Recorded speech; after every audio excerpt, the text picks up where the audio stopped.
let's discuss the educational rights of the women in Islam.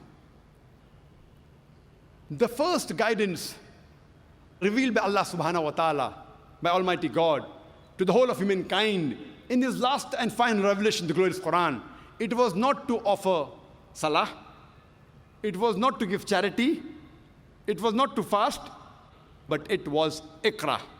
It was to read, to proclaim, to repeat. And the first 5 verses revealed of the glorious Quran was from Surah Iqra, chapter number 96, verse number 1 to 5. It says, Iqra bismi rabbikal ladzi khalaq, khalaqal insana min alaq, Iqra wa rabbukal akram, alladhi allama bil kalam, allama al insana ma lam ya'lam. Read, recite, proclaim in the name of thy Lord who created. Who created the men from something which clings, a leech-like substance. Read in the name of thy Lord who is most bountiful. Who taught men the use of the pen. Who taught men that which he did not know. The first guidance given by Allah subhanahu wa ta'ala in the Quran, it was to read. And it was to both male and female. Our beloved Prophet Muhammad said, it's mentioned in Sahih Hadith of Ibn Majah, Hadith number 224, the beloved Prophet said, Ta'laqul ilm faridatun ala kulli Muslim. It is obligatory on every Muslim, man or woman, to acquire knowledge. The Prophet specially told the parents to educate the children, especially the daughters.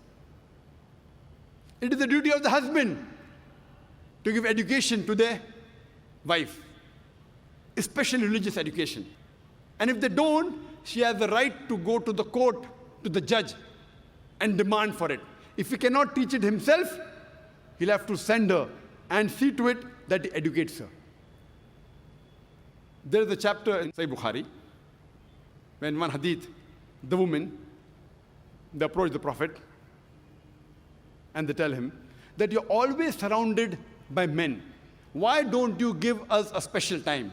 And the Prophet agreed, and he used to specially dedicate time to educate only the women. He also sent Sahabas to specially educate the women.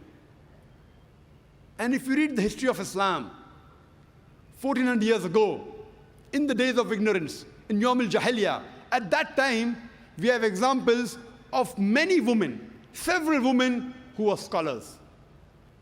The best example I can think is Aisha bint Abi Bakr.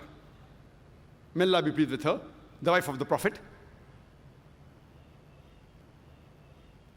And one of her very famous student, by the name of Arwa, may Allah be pleased with her, she says that I have not come across a scholar greater than Aisha, may Allah be pleased with her, in learning of the Quran, in obligatory duties, in lawful and unlawful things, in literature and poetry, in Arabic history and genealogy. And when we read the seerah of Hazrat Aisha, may Allah be pleased with her, we find out that she lived many years after the death of the Prophet, and she guided many of the Sahabas. And she even guided all the four Khulafa Rashidin. Many a time, when foreign delegations came to the Prophet, and when they discussed medicine, etc., Hazrat Aisha, may Allah be pleased with her, her memory was very good. She used to memorize them. She was also an expert in mathematics. And after the demise of the Prophet, many of the Sahabas came to her, especially while dealing with Mirat, while dealing with inheritance, because she was expert in mathematics. History tells us that she has taught several scholars. She has taught no less than 88 different scholars. So in short, she was a scholar of the scholars.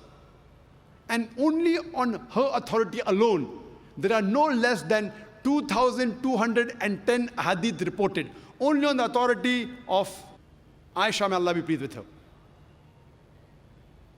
We have the example of Salma, may Allah be pleased with her, who was the wife of the Prophet. And according to Imam an-Nawawi, she was the most intellectual woman amongst the learned women. And according to Ibn Hajar, he calls her as an authority. We have the example of Safiya, may Allah be pleased with her, who was the wife of the Prophet. And Imam al-Nawawi calls her as an intellectual woman. We have the example of Fatima bint Qais, who was one of the Sahabiya of Prophet ﷺ.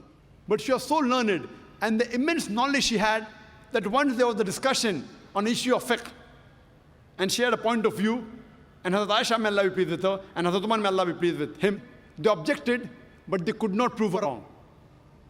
She was so knowledgeable. We have the example of Sulaim, may Allah be pleased with her, who was the mother of Hazrat Anas, may Allah be pleased with him, who was the famous Sahaba. And according to Ibn Hajar, he says that she was a very intelligent woman. And Imam al-Nawawi calls her as authority. We have the example of Darda, who was the wife of Abu Darda. And Imam Bukhari, in his Sahih Bukhari, he calls her as an authority on the science of hadith. We have the example of Sayyidah Nafisa. Sayyidah Nafisa, she was a scholar, and she taught many students. One amongst her students was Imam Shafi. May Allah have mercy on him. We also have the example of Aisha bint Saad ibn Abi Waqas. She too was a scholar, and amongst her students, one of the students was Imam Malik. May Allah have mercy on him. Rahimullah. Imagine in the days of ignorance, in Yawm al-Jahiliyyah, there were several women who were scholars.